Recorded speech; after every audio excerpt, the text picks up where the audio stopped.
Assalamualaikum warahmatullahi wabarakatuh. Hello everyone, welcome back to my English class with me, Miss Bella Nugraha. So guys, how are you doing? I hope you are all in good condition. Okay, so today you are going to learn about the new chapter. Ya, it's about procedure text. Ya, jadi hari ini teman-teman akan belajar tentang procedure text di bab baru. But before we are going to learn about that material, let's open our meeting by saying Basmalah together. Bismillahirrahmanirrahim. Okay, are you ready to learn about procedure text? Okay, if you're ready, let's learn together. Guys, so we are going to learn about procedure text, yeah, but before we are going to learn about that, I would like to explain to you the learning objective of our material today. Jadi tujuan pembelajarannya yang pertama adalah siswa dapat mengidentifikasi tentang procedure text. Yang kedua, siswa dapat mengelompokkan generic structure dalam procedure text. Dan yang ketiga, siswa dapat menjawab pertanyaan tentang procedure text. Nah, itu tujuan pembelajaran kita hari ini. Next. Okay, here is the picture. Ya, ada gambar rujak di sini. What is your opinion about procedure text based on this picture? Silakan boleh guessing sendiri dulu apa itu procedure text berdasarkan gambar ini. Okay, kalau sudah, I have the second question, the second picture. Ya, di sini ada gambar yang kedua dan there is a clue here. Ada step di sini 1, 2, 3. Ya, nah jadi procedure text itu apa? Apa hubungannya step, langkah-langkah nomor 1, 2, dan 3 dengan procedure text? Okay, let's see.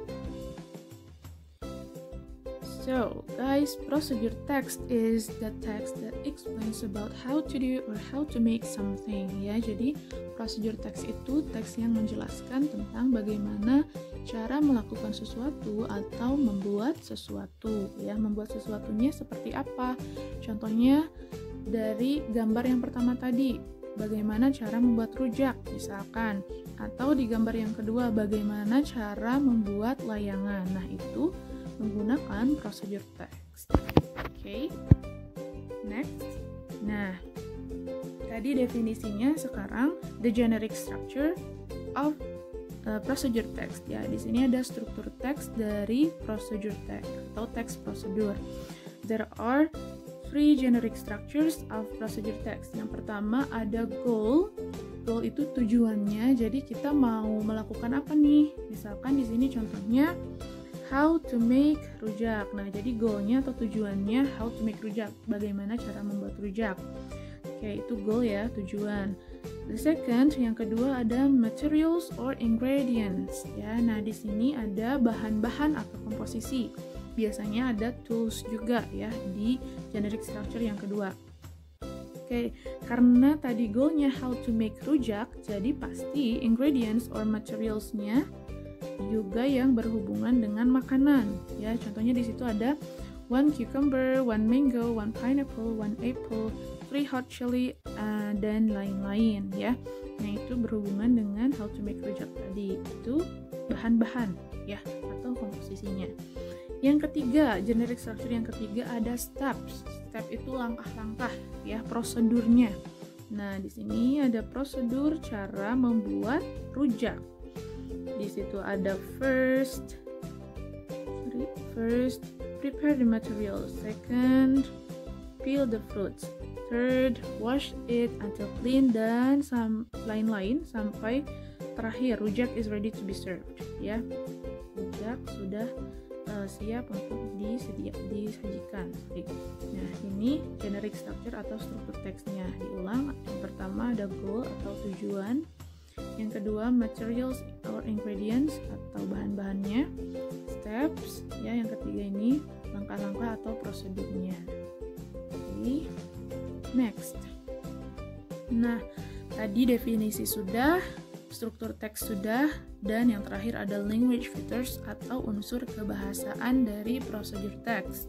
Yang pertama, di situ ada used adverbial of sequence. Adverbial of sequence itu kata keterangan yang menunjukkan urutan ya, sequence, urutan gitu ya. Nah, apa saja yang termasuk adverbial of sequence? Ya, yang ini, yang di kotak hijau, yang Miss buletin merah.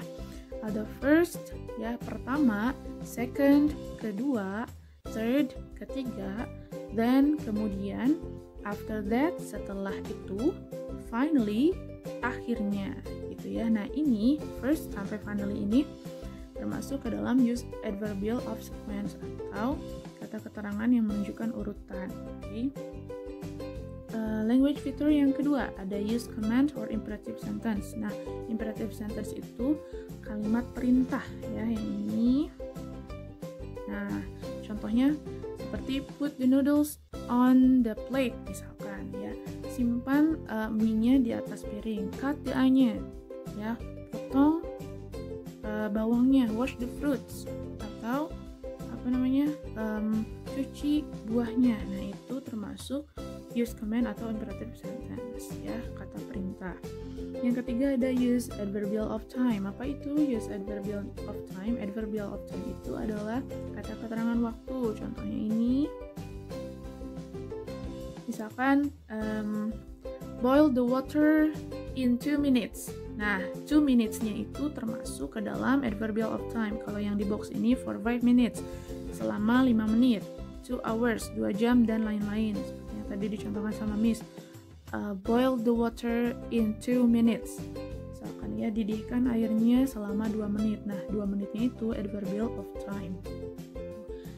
Lalu ada use action verbs. Sorry, harusnya itu di spasi ya, di space.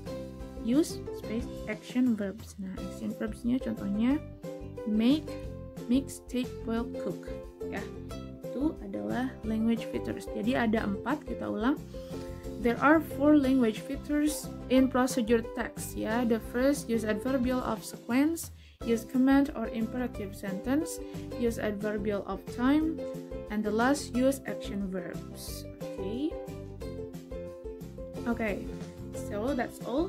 We are going to watch the video now. Ya, sekarang ada contoh video procedure text. Silakan ditonton sampai akhir. Oke.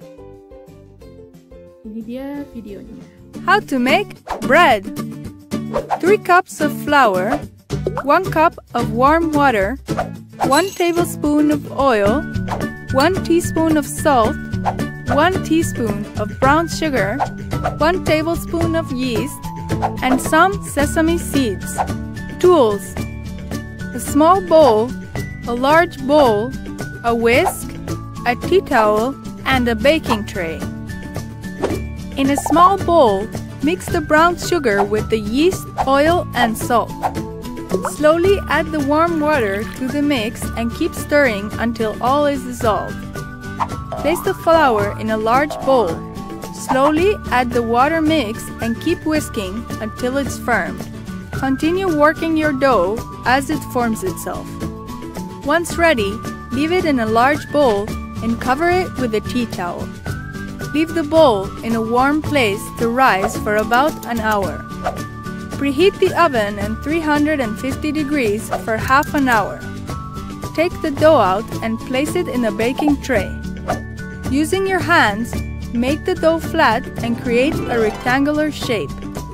Add the sesame seeds on top and place the tray in the oven for half an hour. When the top is brown, remove from the oven and let it cool. Enjoy your homemade bread with all your favorite meals. Alright everyone, I have already explained the material about procedure text and I hope you understand about the material. But if you don't understand about the material, you can ask me or comment this video. Okay, so next week we are going to learn about simple past tense. Yeah.